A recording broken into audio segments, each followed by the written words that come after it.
जटायु जी ने सारी घटना भगवान को बता दी। मैंने जानकी के लिए बड़ा प्रयास किया था, लेकिन रावण ने मेरे पंख काट दिए और उसके बाद मैं कुछ नहीं कर पाया। श्री भगवान ने आज हृदय से लगा लिया जटायु जी को, और भगवान कहे जटायु जी, आज आपको जो चाहिए वो मुझसे मांग लो। मेरी भक्ति के लिए, मेरी सीता के लिए, मेरी जानकी के लिए, जिसने अपने प्राणों की परवाह नहीं करी, वो मेरे लिए सबसे सम्माननीय है। तुम जो चाहो मांग लो। जटायु जी बोले, महाराज क्या देना चाहते हो? भगवान बोले, जो मर्जी हो वो ले लो। जटायु जी बोले, महाराज जब तक आप नहीं मिले थे तब तक बड़ी बड़ी इच्छाएं थी, ये भी मांगूंगा, ये भी मांगूंगा, लेकिन आज आप मिल गए, मुझे ऐसा लगता है कि अब मेरे अंदर पहली बात तो मांगने की इच्छा नहीं रही, और अगर मैं कुछ मांगूं तो आप दे नहीं सकते। तो भगवान बोले कि क्यों नहीं दे सकते? अगर तुम हमें साधारण महाराज दशरथ का पुत्र मान रहे हो और तुम्हें ये लग रहा है कि हम वनवासी वेश में घूम रहे हैं, हमारे पास क्या जो तुम्हें देंगे, तो भगवान ने कहा मैं तुम्हें बता दूं, मैं त्रिलोक का अधिपति नारायण भी हूं, मांग लो जो चाहिए। जटायु जी ने कहा कि मैं जानता हूं आप कौन है, लेकिन फिर भी आज आप मुझे कुछ नहीं दे सकते। तो भगवान बोले, ऐसा क्यों?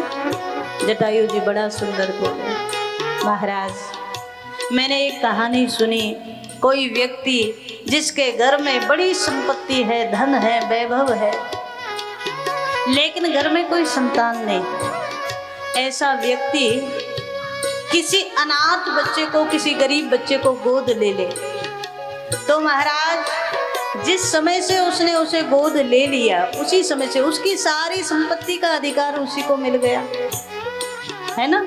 वारिस तो वही बन गया। तो आज जटायु जी बोले, महाराज आप त्रैलोक्य के अधिपति थे, लेकिन जब आपने मुझे गोद में ले लिया तो वो सब मुझे ऐसे ही मिल गया। अब मुझे मांगने की क्या जरूरत है? आपने गोद ले लिया तो अब मैं क्या मांगूं और आप क्या देंगे मुझे? भगवान बोले, अच्छा तो एक बात मान लो। क्या? मैं आपको शरीर स्वस्थ कर दूं, अमर बना दूं। राम कहा तन राखहु ताता।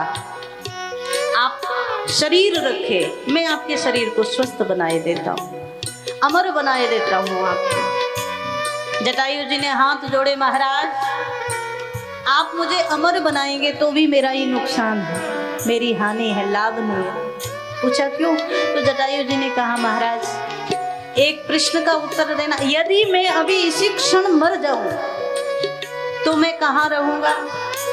भगवान बोले कि अगर तुम प्राणों का त्याग करोगे तो मेरे धाम को जाओ। जटायु जी ने कहा, महाराज फिर अमर बनने में लाभ नहीं, अमर बनूंगा तो अपने घर में रहूंगा, और अभी प्राणों का अंत हो गया तो आपके घर में रहूंगा।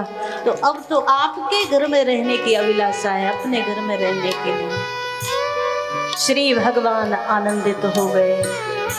आज जल भर नयन कहई रघुराई, नेत्र सजल हो गए। ठीक है, यदि आप जाना ही चाहते हैं तो मैं सारूप्य मुक्ति आपको देता हूँ, आप मेरे धाम के लिए जाइए, मेरे घर के लिए जाइए। जटायु जी ने गीध देह तज धरे हरि रूपा, एक क्षण में गीध का शरीर त्यागा और हरि रूपा भगवान का ही रूप इसको मिला। चार भुजाएं, शंख चक्र गदा पद्म धारण करके खड़ा हो गया भगवान के सामने। मानस में दर्शन आया, भगवान की बड़ी सुंदर स्तुति की। बाद में जब चलने लगा, भगवान ने आवाज लगाई, जटायु जी मेरी एक बात सुनते जाना। क्या? जटायु जी से कह दिया कि सीता हरण तात जन कहु पिता सन जल। सीता हरण की घटना, जब आप मेरे धाम में जाएंगे तो वहां मेरे पिता महाराज दशरथ भी आपको मिलेंगे, लेकिन ये जो घटना हुई है ना सीता हरण की, वो मेरे पिता को जाकर मत बताना। जटायु जी ने पूछा क्यों?